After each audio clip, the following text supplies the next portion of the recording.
Estudiantes de segundo año de secundaria, bienvenidos a esta semana número 1 del segundo trimestre en el curso de geometría. Bien, ya hemos estudiado lo que corresponde a la primera parte del curso en segmentos, ángulos y polígonos. Ahora vamos a estudiar una clase de polígonos. Es una figura, ¿no?, que tiene 3 lados, también posee sus elementos, que es importante conocer propiedades, la clasificación y algunas líneas que se pueden ubicar en ella con características en particular. El día de hoy estudiaremos lo que corresponde a triángulos. Para ello es importante conocer la teoría, las definiciones que veremos a continuación. Primero, es aquel que se forma al unir 3 puntos no colineales mediante segmentos de recta. Los elementos, ¿no?, los vértices A, B, C, los lados, que son los segmentos AB, BC y AC. Se lee triángulo ABC o de vértices A, B y C. El perímetro, ¿no? El perímetro es la suma de sus lados, en este caso en letras en minúsculas A, B y C. Se sabe que en este caso AB es C, ¿no? BC es A y AC es B. Esto es con respecto a sus elementos, ¿no? Propiedades básicas, esenciales, que es importante también conocer, ¿no? Primero, la suma de todos los ángulos interiores es 180 grados, ¿no? Si aplicamos la fórmula de suma de ángulos en un polígono, que era 180 por n menos 2 y n es 3, entonces sería 3 menos 2 por 180, suma de ángulos interiores, allí está 180 grados. En este caso, alfa, beta, θ será 180. Luego, la suma de ángulos exteriores para cualquier polígono x más y más z igual a 360 grados. La siguiente propiedad tiene que ver con su ángulo exterior. Por ejemplo, aquí el ángulo externo es x, y o z. En este caso, x será igual a la suma de los ángulos interiores no adyacentes a él. Por ejemplo, beta más θ, ¿no? Será igual a x. No se puede tomar alfa, solamente estos dos ángulos que no están junto a él, ¿no? En este caso a x. El siguiente, z es igual a alfa más beta, ¿no? Los ángulos interiores no adyacentes. Luego, y es igual a alfa más θ. Y la relación de correspondencia, en este caso, beta, ¿no?, es mayor al ángulo alfa y es mayor al ángulo θ. También se puede aplicar que a mayor lado se le opone mayor ángulo. Menor lado, menor ángulo. Luego tenemos la relación de la existencia de un triángulo. Esto lo vas a aplicar cuando te piden calcular el mayor valor, el posible valor que puede tomar cierto lado, sea un número par, el mínimo, ¿no?, valor, los posibles valores impares. Cuando en el problema se pida calcular ese tipo, ¿no?, de valores, entonces hay que aplicar esta relación. Me dice que uno de los lados, cualquiera de ellos, puede ser A, B o C, va a estar comprendido en la resta, entre la resta de los otros dos y la suma. Quiere decir que A estará comprendido entre B menos C y B más C. Luego, B estará comprendido entre A menos C y A más C. C estará comprendido entre B menos A y B más A, ¿no? Esa es la relación de la existencia de un triángulo. Siempre uno de los lados estará comprendido entre la resta y la suma de los otros dos lados. Continuamos. La clasificación de los triángulos según la medida de sus lados, ¿no? Por ejemplo, tenemos un triángulo escaleno, que es aquel que tiene todos sus lados diferentes, ¿no? Diferente medida. A diferente de B, B diferente de C, C diferente de A. También los ángulos, ¿no? Alfa diferente de B, beta, tita, ¿no? En este caso. Esto es un triángulo escaleno, todos los lados tienen distinta medida. Después tenemos un triángulo isósceles, es aquel que tiene dos lados y dos ángulos congruentes. En este caso, AB es igual a BC. El ángulo A es igual al ángulo C. En este caso, no, alfa, aquí se le ha colocado a los ángulos congruentes, y beta será diferente a este ángulo alfa. No, a C se le considera base, no la base, donde se encuentran los ángulos congruentes, adyacentes, ¿no? Adyacentes al lado AC. ¿Ya? Eso es triángulo isósceles, dos lados y dos ángulos congruentes. Luego tenemos un triángulo equilátero, ¿no? Eso también es un polígono regular cuyos lados y ángulos son congruentes.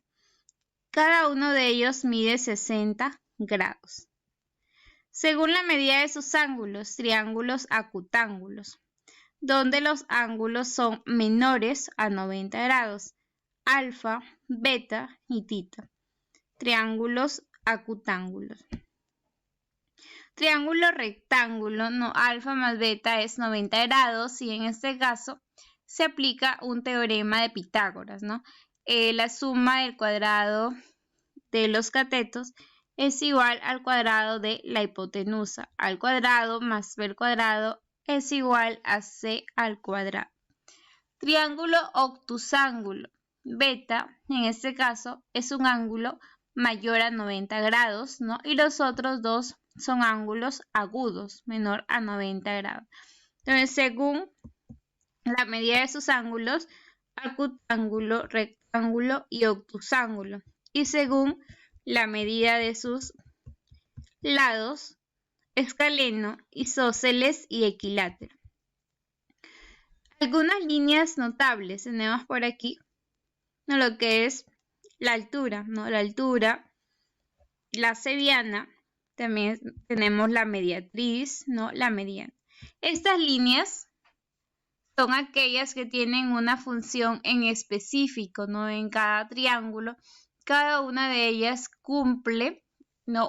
o tiene una propiedad cuando se traza en ciertos triángulos.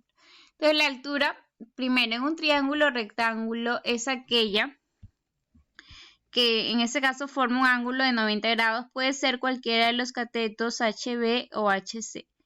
Triángulo obtusángulo, siempre hay que prolongar uno de los lados y trazar de manera perpendicular, ¿no? Aquí esa es la altura. En un triángulo acutángulo, desde un vértice hacia el lado opuesto, formando un ángulo de 90 grados, es una recta perpendicular. Punto de intersección de todas las alturas se llama ortocentro, ¿no? Aquí está, en este punto H, se intersectan las alturas, en este caso desde A, B y C. Luego tenemos otra línea notable que es la cebiana. La cebiana es aquella que se traza desde un vértice a cualquier punto del lado opuesto. Hay cebiana interior, cebiana exterior. La cebiana interior del triángulo ABC en este caso es BD. La cebiana exterior BE prolongando ese lado AC. Cebianas. Punto de intersección de las cebianas es el cebacentro. Luego tenemos la mediana, ¿no? Su mismo nombre lo indica, es aquella que se ubica o se pasa hacia el punto medio, ¿no? Del lado opuesto. Desde el vértice B hacia el lado AC en el punto M. Ahí está M es igual MC. Si M es punto medio de AC, entonces BM es una mediana relativa a este lado. El punto de intersección de las medianas es el baricentro, ¿no? Y también se cumple allí lo que es una propiedad con respecto a su punto de intersección, ¿no? Que es el baricentro. Y la propiedad es que en una mediana existe una relación de 1 a 2. Luego tenemos la mediatriz, ¿no? Es aquella que se traza pasa por un punto medio de manera perpendicular. En el triángulo ABC, la mediatriz de AC interseca a BC en P. Bisectriz. Hay una bisectriz interior y exterior. ¿No? Ángulos congruentes. Y en este caso exterior sería BF, alfa, alfa. Punto de intersección de las bisectrices es el incentro. Luego tenemos también ángulo determinado por dos bisectrices interiores, que en este caso tenemos alfa, alfa, beta y beta. Para hallar este ángulo X, aquí existe esta fórmula, ¿no? Que es igual a 90 más θ sobre 2, o que también resulta de aplicar las fórmulas básicas, las propiedades básicas como alfa más X más beta 180, 2 alfa más 2 beta más θ es igual a 180 grados, o si no aplicar el boomerang que X es igual a alfa más θ más beta. Después tenemos también un ángulo determinado por bisectrices de dos ángulos exteriores, donde en este caso B y C no son los ángulos externos, alfa, alfa, beta, beta. La intersección de estas bisectrices, aquí un punto E, X es igual a 90 menos θ sobre 2. También se puede calcular o se pueden aplicar las fórmulas que alfa más X, las propiedades, más beta es 180. También puedes aplicar la propiedad del pescadito que es alfa más beta es θ más X y llegarás a esta fórmula, ¿no? X es igual a 90 más θ sobre 2. Existe un ángulo determinado por las bisectrices, ¿no? De un ángulo interior y un ángulo exterior. Desde A se traza una bisectriz interna, ¿no? Y desde C una bisectriz externa. Ambas se intersectan en un punto E, X.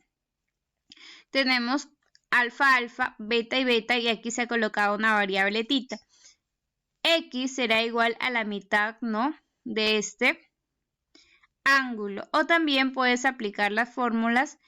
En este caso tenemos ángulo externo. 2 beta es igual a 2 alfa más θ.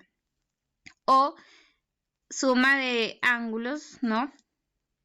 En este caso, también puedes aplicar la propiedad de la corbata que me dice alfa más θ es igual a X más beta, ¿no? Cualquiera de ellas llegarás a esta fórmula. Ángulo determinado por una bisectriz y una altura. Bisectriz tenemos BF, ángulos congruentes. Aquí están con esta variable. Luego, la altura BH, donde X será igual a alfa menos beta sobre 2. ¿No? Los ángulos, en este caso A y C, ¿no? La semidiferencia de ambos. O también puedes aplicar aquí 2 θ más alfa más beta igual a 180 grados con unas variables adicionales. También puedes colocar aquí de X más, en este caso más θ más beta es igual a 90 y también llegas a esta fórmula. Dentro del tema de triángulos existe lo que es la congruencia. Se llama congruentes si tienen sus lados y ángulos de la misma medida. A lados iguales se le oponen ángulos también de la misma medida. Primer caso, tenemos el caso LAL, que es lado, ángulo, lado. Siempre debe tener ese mismo orden para que se pueda aplicar, y decimos que los triángulos serán congruentes, es decir, que a lados iguales se le oponen ángulos iguales. Segundo caso es ángulo, lado, ángulo. Ahí está alfa, este lado y el ángulo θ. Lados iguales se ponen ángulos iguales.